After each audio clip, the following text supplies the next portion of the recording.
ദിലീപിൻ്റെ പവി കെയർടേക്കർ എന്ന സിനിമയുടെ latest Kerala box office collection റിപ്പോർട്ടാണ് ഇന്നത്തെ ഒരു വീഡിയോയിലൂടെ പറയാൻ പോകുന്നത്. 3,50,00,000 രൂപയാണ് കേരള ബോക്സ് ഓഫീസിൽ നിന്നും പവി കെയർടേക്കർ എന്ന സിനിമ കളക്ഷനായിട്ട് നേടിയിരിക്കുന്നത്. സിനിമയുടെ ബഡ്ജറ്റായിട്ട് ചില മീഡിയാസിലൊക്കെ പറയുന്നത് 10 കോടിയാണ്. എന്തായാലും സിനിമ ഹിറ്റടിക്കാൻ ചാൻസ് കൂടുതലാണ്. അതുപോലെ പല തിയേറ്ററുകളിലും സിനിമ ഹൗസ്ഫുള്ളായിട്ട് ഓടുന്നുണ്ട്.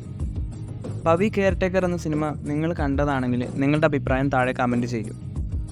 നിവിൻ പോളിയുടെ മലയാളി ഫ്രം ഇന്ത്യ ഈ വരുന്ന മെയ് 1 തിയേറ്ററിലേക്ക് എത്താൻ പോവുകയാണ്. സിനിമയുടെ ബുക്കിംഗ് ഒക്കെ കഴിഞ്ഞ ദിവസം ആരംഭിച്ചിരുന്നു. ഒരു പക്ക ഫാമിലി എൻ്റർടൈനറായിട്ട് വരുന്ന മലയാളി ഫ്രം ഇന്ത്യയുടെ ഒഫീഷ്യൽ ടീസർ ഇന്ന് ഉച്ചയ്ക്ക് 2 മണിക്ക് പുറത്തു വരുമെന്നാണ് റൂമറുകൾ വരുന്നത്. എന്തായാലും മലയാളി ഫ്രം ഇന്ത്യയുടെ ടീസറിനായി നമുക്ക് കാത്തിരിക്കാം. ഫഹദ് ഫാസിലിൻ്റെ ആവേശം എന്ന സിനിമയുടെ വേൾഡ് വൈഡ് കളക്ഷൻ 120 കോടിയിലേക്ക് എത്താനായിരിക്കുകയാണ്. എന്തായാലും വലിയൊരു ബ്ലോക്ക് ബസ്റ്റർ ഹിറ്റായിട്ട് മാറിയിരിക്കുകയാണ് ഫഹദ് ഫാസിലിൻ്റെ ആവേശം.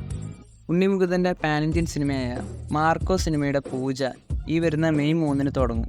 ഹനീഫ് അദേനിയാണ് ഈ ഒരു സിനിമ സംവിധാനം ചെയ്യുന്നത്. സിനിമയ്ക്കായിട്ട് മ്യൂസിക് ഒരുക്കുന്നത് രവി ബസൂറാണ്. കൂടുതൽ സിനിമകളുടെ അപ്ഡേറ്റുകളുമായി അടുത്തൊരു വീഡിയോയിൽ കാണാം.